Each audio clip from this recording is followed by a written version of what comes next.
सबसे पहली बात, पाकिस्तान तहरीक इंसाफ और हमारे बानी चेयरमैन जनाब वजीर आजम इमरान खान साहब और हमारी पार्टी किसी सूरत भी पाकिस्तान की मईशत का पहिया चलने से किसी किस्म की रुकावट नहीं बनना चाहती। हम लोग चाहते हैं कि पाकिस्तान का माशी पहिया तेजी से चले और किसी किस्म का भी IMF की फैसिलिटी में रुकावट पाकिस्तान तहरीक इंसाफ न कभी बनी है न बनेगी, क्योंकि हम लोग मुहिब्बे वतन लोग हैं।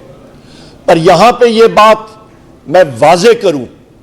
जिस तरह के मुजम्मिल साहब ने बात की कि IMF के साथ जिस वक्त मीटिंग हुई थी उस पे एक शर्त जरूर थी कि इलेक्शन साफ, शफाफ और पाकिस्तान के आईन के ऐन मुताबिक होने चाहिए। पाकिस्तान में इस वक्त जो इलेक्शन हुए उस पे धांधली नहीं, फॉर्म 47 के तहत धांधला हुआ है। और हमारे पास और हमारे साथियों ने यहां पे मुतअद्दिद प्रेस कॉन्फ्रेंसेस करके वो सब डिटेल्स आप साथियों के खवातीन और हज़रात, प्रेस मीडिया के खवातीन और हज़रात के सामने वो रखे हैं और हम लोग असेंबलीज में भी रखेंगे। ये हमारी डिमांड जरूर है कि जो कर्जा मुल्क के ऊपर या चढ़ाया जाएगा उसका वापस देना, वो पाकिस्तान के हर शहरी के ऊपर वो कर्जा चढ़ता है और हम लोग कर्जोई हो जाते हैं। लिहाजा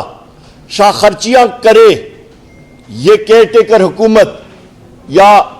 PDM की हुकूमत, गलत इस्तेमाल इनका ये लोग करें और खमियाजा पाकिस्तान की अवाम भरे, उसके ऊपर जरूरी है कि IMF का प्रोग्राम और समझना कि IMF के पास आप जाते किस लिए हैं कि बैलेंस ऑफ पेमेंट सपोर्ट और रिफॉर्म एजेंडा के साथ पाकिस्तान की मईशत को रिफॉर्म करना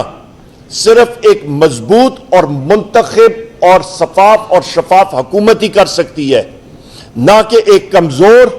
ना कि एक करप्ट हुकूमत। ये PDM 2 हुकूमत या ये जो अपने आप को सोच रहे हैं एक्सटेंशन, ये पीपल्स पार्टी और मुस्लिम लीग नून की, जिन्होंने हमारा इलेक्शन चोरी किया, ये किसी किस्म का रिफॉर्म प्रोसेस नहीं कर सकते और ये पैसा सही तरह इस्तेमाल नहीं होगा। लिहाजा हमारी डिमांड है कि पाकिस्तान के ही 2 इदारे हैं, आपका एक फाफेन नेटवर्क है और दूसरा पतन, आपका ये कोलिशन है 38 मुख्तलिफ ऑर्गेनाइजेशंस का और कोलिशन 38 इसको कहते हैं। और हम लोग ये चाहते हैं और इनके पास मेथडोलॉजीज भी मौजूद हैं जिसके तहत एक टाइम फ्रेम के अंदर ये लोग इमीडिएटली जनरल इलेक्शन का ऑडिट करें और ये चीज मुल्क के सामने लाएं और दुनिया और कौम को ये सामने बताएं कि इस इलेक्शन में किस तरह और कहां पे धांधला हुआ था। ये मैं चाहता हूं और अब हमारे सारे साथी यहां पे मौजूद हैं, हमारी ये डिमांड है। मैं फिर रिट्रीट करता हूं कि पाकिस्तान तहरीक इंसाफ चाहती है कि मुल्क में तरक्की हो, पर जो कर्जा पाकिस्तान का लिया जाता है वो रिफॉर्म्स के लिए सही तरीके से इस्तेमाल किया जाए, ना कि वो हम पे बोझ बने और वो शाह खर्चिया में इस्तेमाल हो।